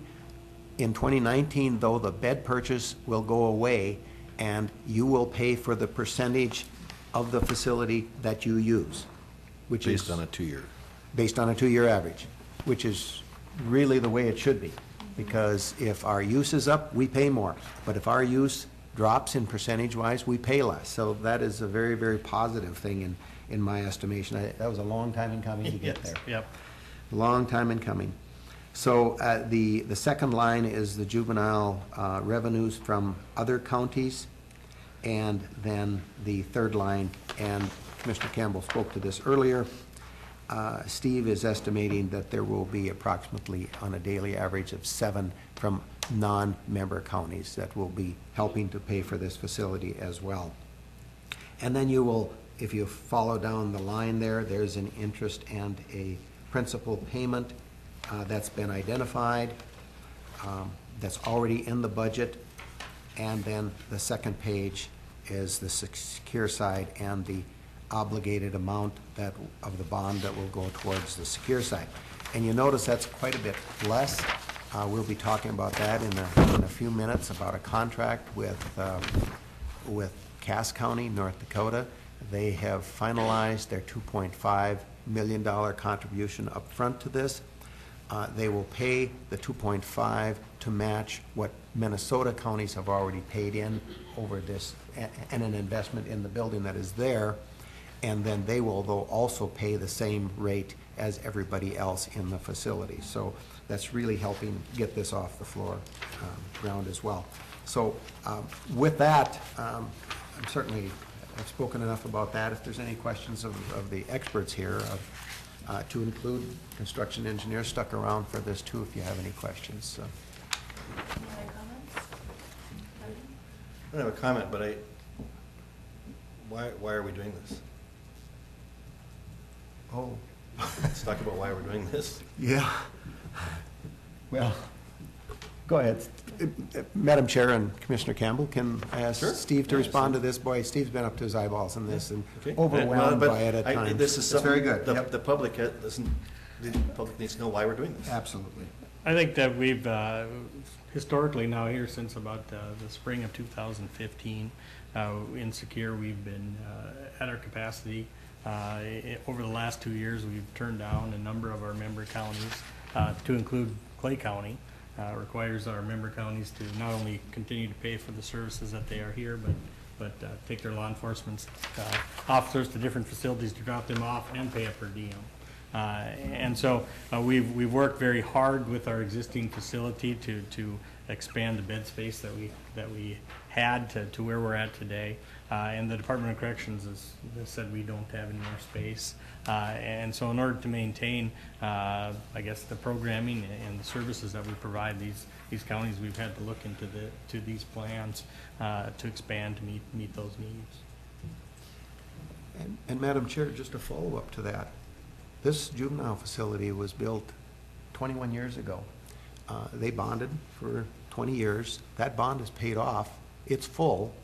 We've added another county, a very stable county, and it just seems like not only because of the overcrowding, the right timing is here to pay for another addition to the facility, and it's the right time in our minds to expand both facilities, but the non-secure, it's really been a desire of social services and the juvenile center and the commissioners. They worked hard on this. I mean, I sat on I think every one of these committees, and they were very supportive of a transitional house.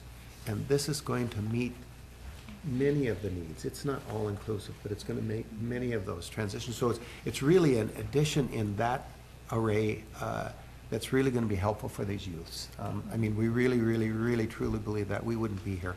And I'll just say this too, your guys' support and input and the community, what you felt the community needed and wanted, and to come all together so we can expand in both directions has just been, I mean, it's just really something to see for ours. So this isn't our project. This is your project that we have tried to help you with, all of us, in putting it together, and I think we're there. I think that we're here. So, If I can just comment on you know, for our taxpayers out there and our people who are curious about this project or question this project, that between these two projects, once completed with the bonds involved that Lori's worked on, based on these projected budgets, we're pretty much going to be cost neutral in these projects, because when you look at the non-secure, it's showing where we're actually going to go down in the county transfers, which for the public is what we have to put into our county levy, which they pay for. So that's going to actually go down by $270,000 based on these proposed budgets. And then if you look at that, however, is going to be offset by a very similar amount on line one of the secure facility.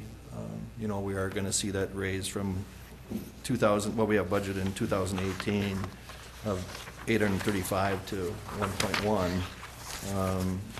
You know, so I think between the two of those, and we've been working with you guys on this budget, and I do believe it's a conservative budget when it comes to the estimated revenues. I think there's even going to be more opportunities in revenue than what we have here. Madam Chair, Commissioner, this budget is based on 38 of our 65 beds being right. And in 2019/20, the North Dakota, non-Cass County North Dakota kids will also then become non-revenue dollars. In addition, today we have a Pennington County, we have a Monoman County, and we have a Cook County youth on the way. So, yeah, and so I think there, as Commissioner Campbell stated, there are certainly some possibilities that will end up lowering the cost to our members and our taxpayers. And you know, and I want to point out clearly, Brian, you mentioned, you know, in your opening on the security, when you talk about it being a $6.3 million project, that number again is offset by 2.5 million being contributed from Cass County. Right. So the actual net cost to the 11-member counties is somewhere in the $4.8 million range.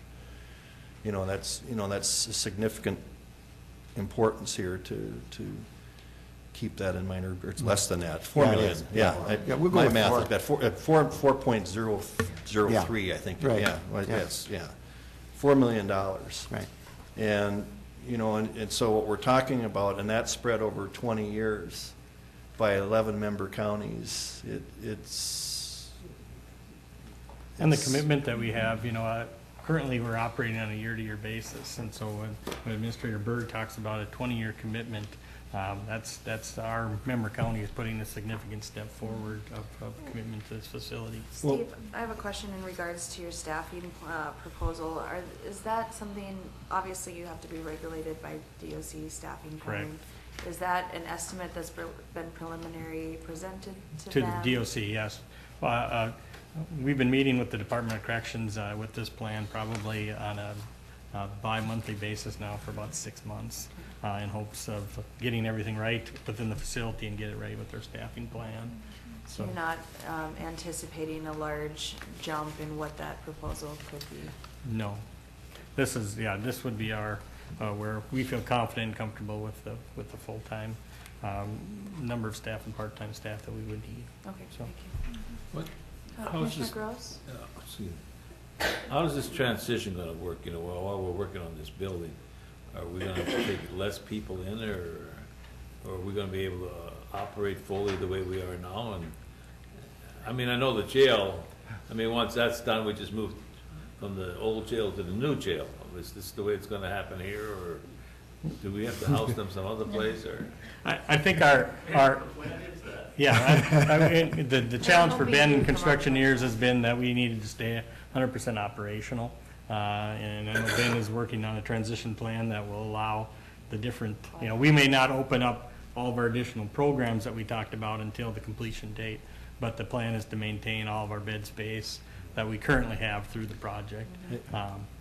I think we have to, because we already got a contract. Yeah. I think part of that, Commissioner Gross, is the fact that we'd be looking at the new construction happening first. So you'd get that new construction in, you could then move, you know, what we have now into the new area, then go in and do the work in the old area that needs to be done. Ben, I think that's kind of what we're looking at, right? Yeah. So the goal is to not have to turn away any kids during the construction phase. I guess that's what was my concern, because I mean, I've seen the plans, I know what we're going to do, but I realize that during construction, I mean, some of these things you can't do both at the same time. So. Oh yes, you can. Okay, very good. And Steve's good. Okay. And it's been beneficial again. You know, part of this deal with Cass County has also been the utilization of their facility, and that certainly has been very impactful. We have not had to turn down a member county since we've we begin utilizing that facility. And so that's very helpful during this transition time. Madam Chair, if I may, and I left out a couple people here, and Commissioner Gross really pinpointed it. Georgia and Joe have been just very, very helpful in working with the campus improvement committee as well, because there's Steve's offices are in there right now. We have all of probation in there. So we have to move those out in a timely fashion. And in order to do that and to keep them close by, we've had to move other tenants within the building. And that has taken a lot of time. And so it's just all coming together too. So I guess that's what I would say, the coordination of it. Yes. It's very important. I mean, once we move you out, then we can do other Yep. things. But it's, that was a good point. I was just wondering whether we're gonna have to, because we got contracts with these counties, to say we're gonna take so many people in. Yeah. At one time, are we gonna have to limit that because we got construction going on? And I think part of it is there's a population of kids that are out of county currently that obviously we wouldn't be bringing back until that. Right. I mean, the additional influx won't happen until everything's done. And to that, I think, Rhonda, to not have social workers on the road as much as they are is another really big point. something that we're not factoring in that will be beneficial to those departments as well. Yeah, absolutely. I think that's one of the things with the question of why are we doing this? You know, when we look at our kids, and as of yesterday, we had 120 kids in out-of-home care. About half of those are kids under 11, which we're not talking about for this facility, but those other half of those kids, we have scattered throughout the state of Minnesota. And they deserve, and we want them to be here in Clay County. We want them to be connected to their mental health services, connected to their parents, connected to their home schools. So that is why we're spending the money, and we're spending more with the added costs of staff time on the road, probation agents on the road. So this is a good thing to keep our kids here locally so we can serve them in a more holistic way. Can we just ask, Lori, you've been really involved as we've put together these budgets. Do you want to comment at all on the two budgets? Do you think that these are, based on what you've seen, they're realistic, and can you? Yeah, just looking through both of these budgets, they seem like they're spot on. Steve always does a really good job, and Rhonda also, of knowing how their budget's going and looking at their history and making those estimates for the future. So they both have always done a really good job of doing that. So I'm very confident in these numbers. And you don't see any line items of concern based on? No, not really. Okay. Anything else? And then the other issue on when it comes to both of these, there's some decisions that aren't ours, but they're the courts. And I don't know, Jenny, if you have any comments on this. I would think, and maybe get your opinion based on the programming that we're looking at. Do you think that the courts are still going to support a facility like this? Certainly. The plan? Madam Chair, as Mr. Berg alluded to, you know, I have the opportunity to be in court with a lot of these juveniles. And when we're talking about these juveniles, we're not talking about always, juvenile delinquents as the term kind of implies.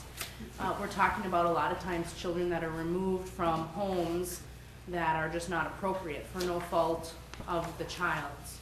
And so that is typically the kind of court that I'm involved in. And just at the end of last week, I believe it was Thursday afternoon, I had a number of cases where these children were removed from their homes and then had to be placed somewhere. In every one of my cases, the children were placed a minimum of 3 hours from Clay County. And it just was a theme as we went through court, and the court always addresses the juvenile. How is it going? What are you doing? Do you like where you're at? And every one of the juveniles indicated to the court some acceptance of the fact that they needed to be out of county. You know, I'm not ready to be home. I'm not at a point where that's going to work. But boy, I wish I could be closer to my friends and family.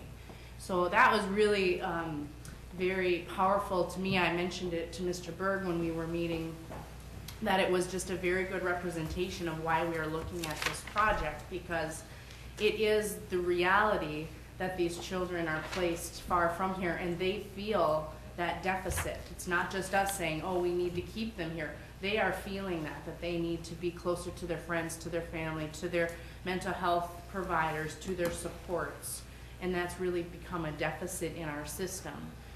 As to the court, every time a child makes that kind of statement, the court is inquiring as to the social worker, is there any other place? Are we looking closer? So the court is really expressing an interest of making sure that we've exhausted the efforts of looking here close to home. And so if those opportunities were available, I really have very little doubt that the court would endorse a placement here at West Central, assuming that the programming is appropriate and everything that I've heard and all the committees that have been formed to work on programming and what would be the best situation in the facility. You know, they're going to definitely find what we need here to keep these youth here. So I don't have any doubt that we'll have cooperation and real endorsement from the courts. And I just feel like this is a really nice way to accomplish those goals. And the last thing I would say is the other thing that happened in court on Thursday was in a couple of my cases, there were some either attorneys that weren't available to be there for their clients that day or some sort of scheduling snafus, and the court then said, well, we're just going to have to continue this, and we'll continue this for 2 weeks down the road, we'll have this hearing. And the social workers are like, are you kidding me? We just brought these children here from 3-4 hours away. We've accomplished nothing in court, and we're going to have to do this in 2 weeks again. And it's not the court's, you know, it wasn't the court's responsibility or problem or issue.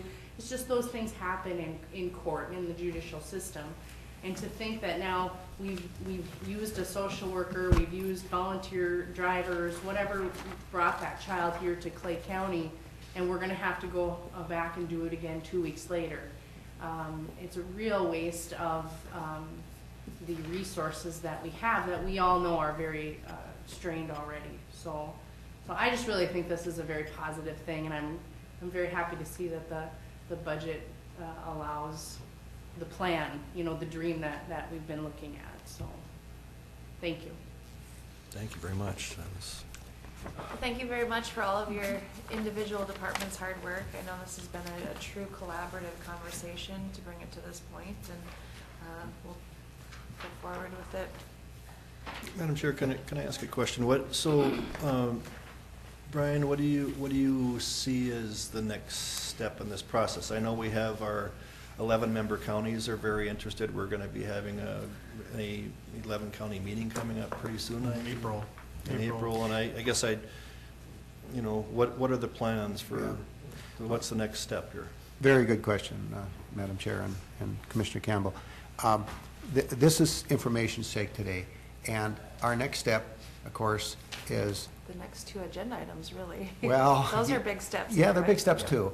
But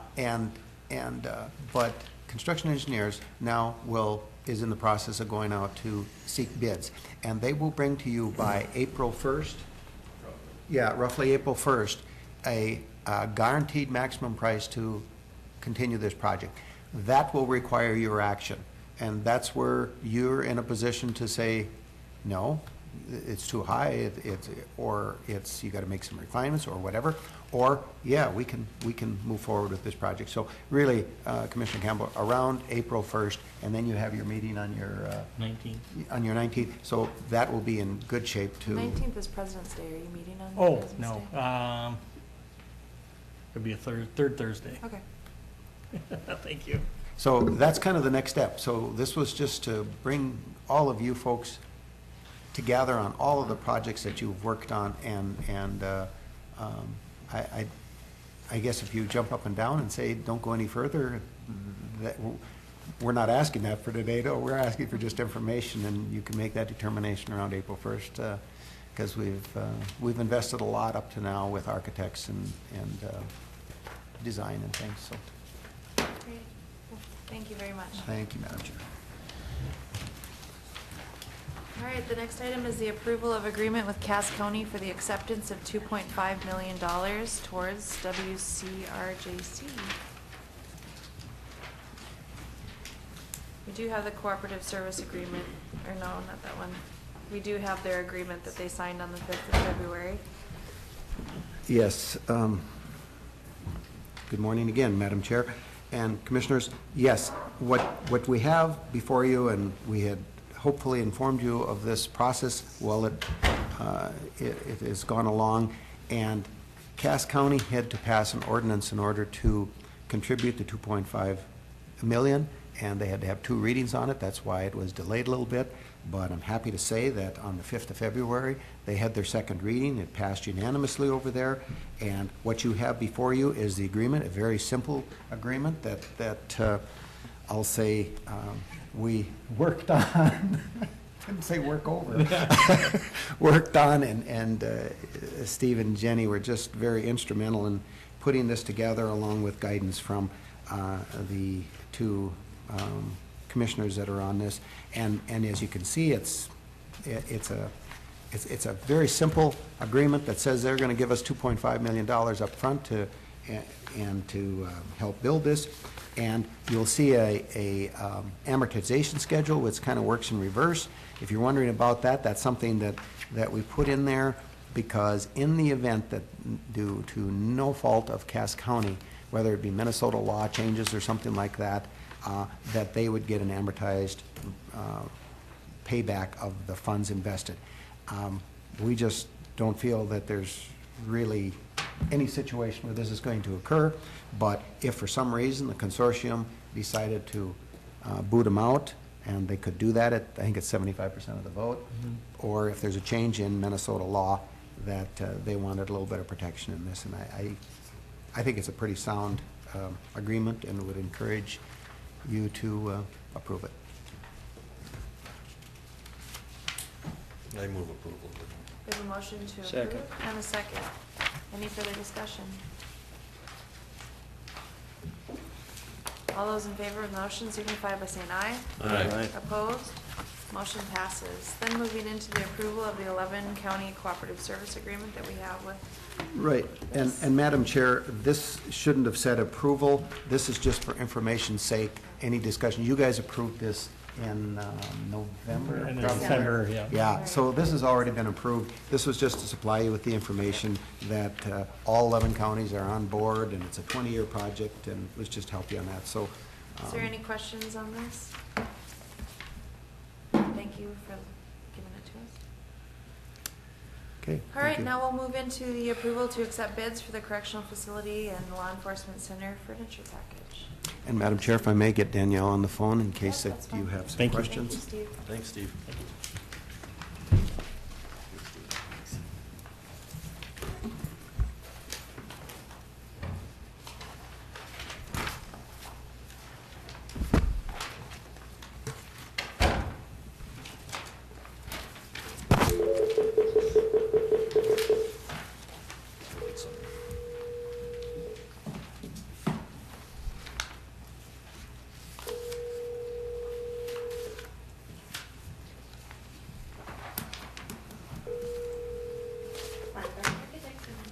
Hey Danielle, it's Jenny Mojo from Clay County. We're just moving into the discussion about the furniture bids.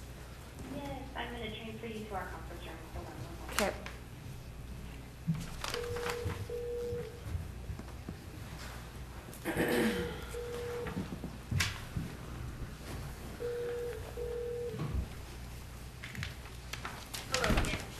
Hey. All right, Brian, would you like to? Yes, I would. Madam Chair, you have before you, I just handed out the information that you sent out, Daniel. So they have the letter that's in, that you sent up, and then also have the bid tabulations. And if you remember, when we opened these bids last week, there were 5, I think it's 5 categories, or is it 6? 1, 2, 3, 4, 5, 6. 6 categories in which Danielle had placed the bid sheet together and identified different categories for each of the bidders to acknowledge what their price would be. And So what you have in front of you is the bid tabulation identifying the, frankly, the lowest bid in each of the categories, and with one exception, and that was in category E, I believe, where Reardon's office is going to be utilized, and their price on their $89.50 rather than alternative business furnitures, because they had qualified that they did not wish to compete for that part of it if they did not get the other. Yeah, which is understandable. Because it's just realigning and reinstalling furniture that we're moving over and using any, I'll say extra equipment that they need to do that. So we can either go through each category, or you have it in front of you so you identify that's the low bid in each category. And Danielle, do you have anything to add here? No, I think you summed it up really well. Thank you, Ryan. Okay. So as I'm looking at it, I think we could go with a recommendation to approve. There's three different contracts that would be awarded. So the first one would be categories A, E, and F with Reardon's office equipment, category B with Cooper's, and category C and D with Hanaher's. That is correct. Very good. And for a total price of $316,616.45. Now, as you'll see in the letter, that Danielle was suggesting that there may be some additional fittings that might be needed, and that is true, but we had talked this morning, and we thought maybe the $350 was a little excessive. If you approve the price with just allowing me a little bit of flexibility in regards to if there's some extra costs, you could approve the $316,000, which is I think really a pretty fair price. I think this process we went through and all of Danielle's work on it has really paid off for the county. I think just to note, again, the estimate was around the $465,000. What are the board's wishes? Well, I would move approval as you had described, and I would like to just mention that I think any changes to that, we should work just like a change order has been. Absolutely. Using that process. Yep, that's a good one. Yep. And I would like to include that in my motion. Okay, we have a We motion. approve the 316 plus open to change orders. Okay, we have a motion to approve as presented with the following the standard protocol for change orders. Second. And a second. Any further discussion? All those in favor of the motion signify by saying aye. Aye. Opposed? Motion passes. Thank you for your work on getting this together, Danielle. Thank you, I appreciate it. Yep. Thanks, Danielle. And if I can too, I think when we started this process, we didn't really know where to go in terms of how to begin all this, and we asked for assistance from an outside vendor, and that was Reardon. And I just want to thank them for, they didn't even get all the bids, No. but they certainly helped Danielle and us go through the inventory of what we had, what we could still use, and what we needed, and we owe a thank you, I think, to Reardon for that. Absolutely. So. Okay, thank you, Danielle. Bye. Bye. Thank you, Madam Chair. Yep, thank you. All right, we'll move into our committee reports. Commissioner Campbell? Okay, I only had two meetings last week, and one of them was in regards to the juvenile detention, and we got together and talked about what was going to be presented today, and reviewed those budgets of both those facilities based on the projected expansion and remodeling, and you heard today about that. So it's, and then yesterday we did have a diversion authority special meeting, and it was all in closed session dealing with litigation issues, and I guess I can't say much more than that. So, and that's all I have. Commissioner Haney? Thank you, Madam Chairman. On Thursday, I attended the Soil and Water Conservation District board meeting along with Chairman Mojo, and the local legislators were all there, and we viewed a slideshow that was put together by the Soil and Water Conservation District, which delineated all of their accomplishments in recent years, some of their major ones. And it was very interesting, and then they had their regularly scheduled board meeting following that. That was it for me. Thank you, Commissioner Haney. Commissioner Gross? I really didn't have any regular scheduled meetings, but I did attend the Dilworth Planning Commission meeting, and they got a big project going on. They got a 102 lot plot going in, so it's going to be a big addition going on in the Dilworth. I think they're going to start this spring, the way it sounds, so that was good news for the city there. Worked with a constituent. They're talking more about this person was talking about it, they would like bus service, and I referred her to the ride services that we do have in the area, but she would like to see a bus service like one day a week go out to Hawley, Hewlin, Hittert, Oldfelt, and then one day Barnesville, Sabin, and if we could do something like that. But I don't know, I sort of talked about the cost of some service like that for the county that may be prohibitive, but just some concerns if if anybody's on a committee that would want to do something like that. But I'm not sure if you identified an age category in that. It's more for senior citizens. Dale Raleigh would really be probably a good contact to talk about that and transportation, maybe issues at Lakes and Prairies. But he's really good with that senior ride share issues. And the other thing I had was that Mr. Burke sent us out a thing on sales tax that we're collecting. And I was just wondering whether we should portray that to our citizens, you know, how our sales tax is doing, you know, what we projected and what we're getting, you know. And I was just going through some of the figures here. I think we were sort of projecting about $114,000 a month, something like that, you know, and I think it's up to, what was it, the last 100, where are we at, 118 or 180? Yeah, Madam Chair, if I may, what Department of Revenue had projected was $1.6 million on an annual basis that we'd collect with a half-cent sales tax. That was 2014 figures, though. We felt that that was light, and now the first quarter, you know, started in October, and then it went through the holiday season. But the way it looks, it's coming in between, and I'm going to be, I think, conservative and say $1.8 to $2 million we'll average for the year. So we're trying to, and that projection is trying to even out some of the busier months with some of the slower months. So it's projecting more than what we had projected. Right. So that's really a good thing. So we were looking at 1.6. I would be comfortable to say 1.8 to 1.9 is where it's coming in at, and that's really good for our payments. So I just wanted to portray that to the citizens that you know, they voted it in. Yep.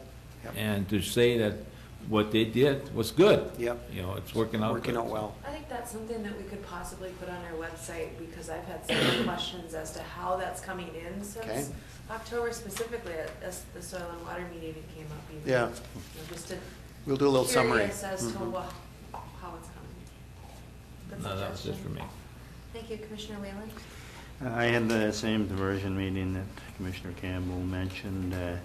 We had a detention advisory meeting last week, and we discussed a lot of the issues that we just went over concerning the new projects with secure and non-secure detention. And then I had a Beyond the Yellow Ribbon meeting, and we discussed some various fundraising things they've got going, and talked about election of officers in the next month or two, and we had a VSO report from Kurt similar to what we had today. That was it for me.